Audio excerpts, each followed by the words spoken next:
Lecture में दरेक विद्यार्थीનું हार्दिक स्वागत કરવામાં આવે છે। આપણે લાસ્ટ પીરિયડમાં આપણે ઇમ્પરેટિવ સેન્ટેન્સ અને એક્સક્લેમેટિવ સેન્ટેન્સ જોયા હતા। ઇમ્પરેટિવ એટલે કે આજ્ઞાત વાક્યો અને ઉદ્ગાર વાક્યો જોયા હતા। હવે પછી ડાયરેક્ટ ઇનડાયરેક્ટ સ્પીચના જે છેલ્લો પોઈન્ટ છે તે જોઈશું। છેલ્લો પોઈન્ટમાં ડાયરેક્ટ ઇનડાયરેક્ટ સ્પીચમાં લેટ અને લેટ્સવાળા વાક્યો, लेट અને લેટવાળા વાક્યો ખાસ જોયું આપણે કે લેટનો ઉપયોગ આપણે કઈ રીતે કરી શકીએ છીએ। હવે લેટવાળા વાક્યો એટલે વિનંતી બતાવતા વાક્યો। હવે લેટનો અર્થ એમ થાય કે ચાલો કોઈ કામ કરીએ છીએ તો આપણે કે લેટ્સવાળા વાક્યમાં આ રીતે એનો ઉલ્લેખ કરવામાં આવે કે કોઈ ચાલો આપણે આ કામ કર્યું અને લેટ્સ કહેવામાં આવે છે। ધારો કે લેટ્સ એટલે કે ચાલો આપણે રમવા જઈએ, ચાલો આપણે ખરીદી કરવા જઈએ, ચાલો આપણે કોઈ કામ કરીએ, આ રીતે કોઈક સૂચન કરતા હોય એ સૂચન દર્શાવવા માટે લેટવાળા વાક્યનો ઉપયોગ કરવામાં આવતો હોય છે। અહીં પહેલું વાક્ય અહીં આપેલું છે કે the young boy said to me let me seat near the window. હવે લેટવાળો વાક્ય છે એ લેટવાળા વાક્યથી શરૂ થતો, ધારો કે લેટથી શરૂ થતો હોય એ વાક્યમાં સેડ ટુના સ્થાને મૂકવામાં આવે છે રિક્વેસ્ટેડ। શું મૂકવામાં આવ્યું છે? રિક્વેસ્ટેડ। શું યાદ રાખવાનું? લેટવાળા વાક્યમાં સેડ ટુના સ્થાને મૂકીશું રિક્વેસ્ટેડ અને કન્જેક્શન મૂકવામાં આવશે ટુ, યાદ હોવું જોઈએ તમે, એટલે કન્જેક્શન આવશે ટુ મૂકવામાં આવે છે, એ પોઈન્ટ યાદ રાખવાનું। લેટવાળા વાક્યમાં સેડ ટુના સ્થાને મૂકીશું, ફરી યાદ રાખો, રિક્વેસ્ટેડ અને કન્જેક્શન આવશે શું આવશે? ટુ। આ પોઈન્ટ યાદ રાખવાનું, આ પોઈન્ટના આધારે આપણે કરી શકીએ છીએ। હવે પહેલું વાક્ય છે the young boy said to me, યુવાન બાળકે મને કહ્યું, let me seat near the window, તમે મને બારી નજીક બેસવા આપો, એટલે કે વિનંતી કરે છે અને વિનંતી દર્શાવવા માટે શું ઉપયોગ થાય છે? રિક્વેસ્ટેડ। તો આ વાક્યમાં જો the young boy requested to me late him seat near the window, એટલે મીનું થઈ જશે, અહીં સર્વનામ શું થઈ જશે? હિમ આવશે। શું થશે? હિમ આવશે। પછી અહીં સેડ ટુના શું મૂકવામાં આવે છે? રિક્વેસ્ટેડ મૂકવામાં આવે છે। પછી આમાં ટેન્સ વિનંતી કરે છે એટલે કે ટેન્સ ફેરફાર થતો નથી। આ રીતે આપણે આગળ જોયું છે। પછી આગળનું પોઈન્ટ જોઈએ, આગળના પોઈન્ટમાં જોઈએ આપણે લેટ્સવાળા વાક્ય। લેટ્સ, હવે લેટ્સવાળો વાક્ય હોય એપોસ્ટ્રોફી હોય, લેટ્સવાળા વાક્યમાં સેડ ટુના સ્થાને મૂકીશું સજેસ્ટેડ। શું મૂકીશું? સજેસ્ટેડ મૂકીશું।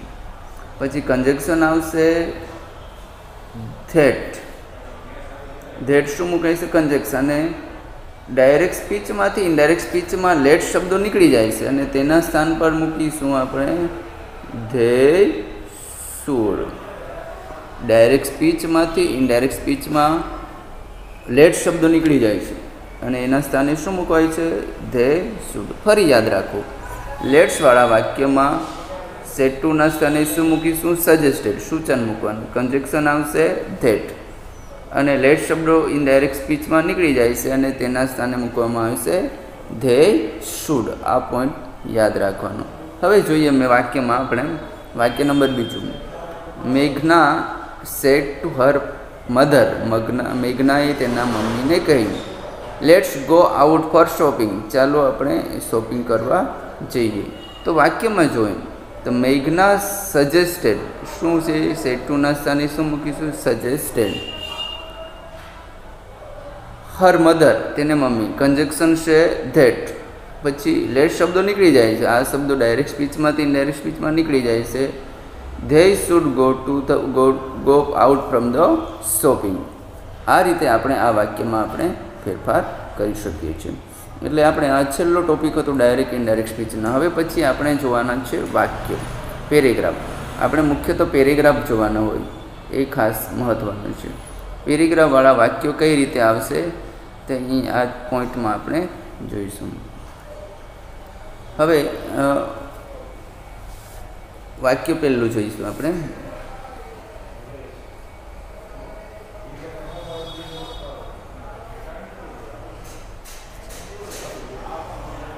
હવે પહેલું વાક્ય જો, teacher what is your name. Teacher કહે છે તારું નામ શું? સ્ટુડન્ટ શું કહે કે માય નેમ ઇઝ મેહુલ, મારું નામ મેહુલ છે. પછી ટીચર કહે છે પ્લીઝ કમ હિયર, મહેરબાની કરીને અહીં આવો. વાક્ય ઓળખો. પહેલું વાક્ય શું છે? પ્રશ્ન વાક્ય છે. WSથી પ્રશ્ન વાક્ય છે. એટલે જવાબ સેટ ટુના સ્થાને કઈ રીતે આ વાક્ય બનાવીશું જો અહીં આપણે સ્ક્રીન પર જ વાક્ય બનાવીએ કે આ વાક્યનો ઉપયોગ કઈ રીતે થાય છે. ટીચર છે,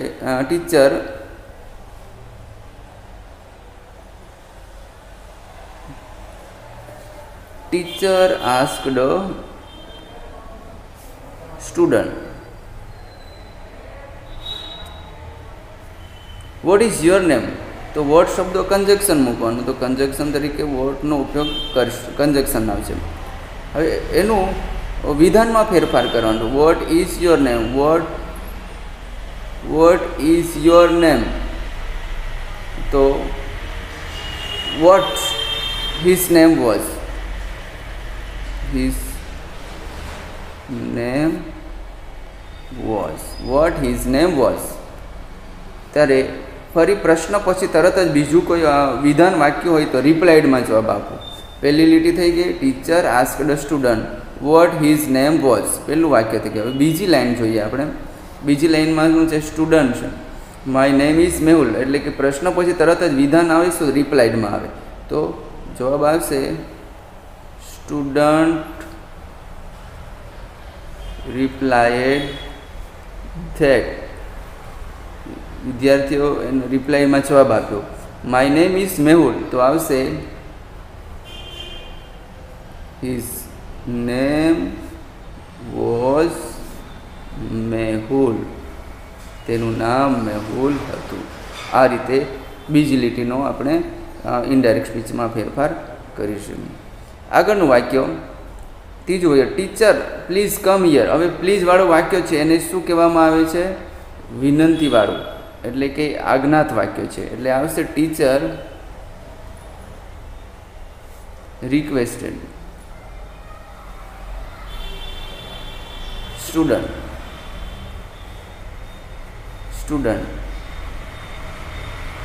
two come there. To come there, હિયરનું ધેર થાય, કમનું ગો થાય છે. સ્થળ બદલાય તો ગો આપણે લખી શકીએ, જો સ્થળ ન બદલાય તો આપણે ધેરનો ઉપયોગ કરી શકીએ છીએ. આ રીતે આપણે આ પોઈન્ટમાં આપણે આ રીતે ફેરફાર કર્યો છે. બીજો આપણે પેરેગ્રાફ આપણે જોઈએ. આગળનું વાક્ય જોઈએ આપણે. આગળના વાક્યમાં શું કહેવા માગે છે તે આપણે જોઈશું. હવે આ વાક્ય જો કે અમીષા છે, હાવ આર યુ. અમીષા પૂછે છે હાવ આર યુ એટલે કેમ છે? પ્રશ્ન વાક્ય છે. તો અહીં જો આપણે આગળ Amisha asked Nisha how she was. શું મતલબ? હાવ સી વોઝ. પછી બીજું વાક્ય નિશા છે આઈ એમ ફાઇન. તો હાવ સી વોઝ જવાબ આપણે અહીં થઈ ગયો. પછી થેન્કિંગ હર, થેન્કિંગ એટલે આભાર બતાવે છે. થેન્ક યુ વેરી મચ એટલે કે એ વિશેષવાળા વાક્યો છે. Thanking her Nisha replied that she was fine. તેને રિપ્લાઇડમાં જવાબ આપ્યો કે તે મજામાં છે. બીજું અમીષા છે what are you doing tomorrow. તમે ગઈકાલે શું કરતા હતા? તો પ્રશ્ન વાક્યો છે. એટલે Amisha asked her what she was doing. તે નેક્સ્ટ ડે, ટુમોરોનું થઈ જશે નેક્સ્ટ ડે, તે શું કરતી હતી. તો નિશા છે I will go to British library with my sister. હું બ્રિટિશ લાઇબ્રેરી મારી સિસ્ટર સાથે ગઈ. તો રિપ્લાઇડમાં જવાબ આવે. પ્રશ્ન પછી તરત વિધાન હોય તો રિપ્લાઇડમાં જવાબ આવે. એટલે Nisha replied that she would go to the British library with her sister. તે પોતાની સિસ્ટર સાથે બ્રિટિશ લાઇબ્રેરીની મુલાકાતે ગયું. એ જ રીતે આગળ આપણે જોઈએ બીજું વાક્ય. બીજા વાક્યમાં જોઈએ આપણે કઈ રીતે એનો ઉલ્લેખ કરવામાં આવે છે તે જોઈએ. હવે જો પહેલામાં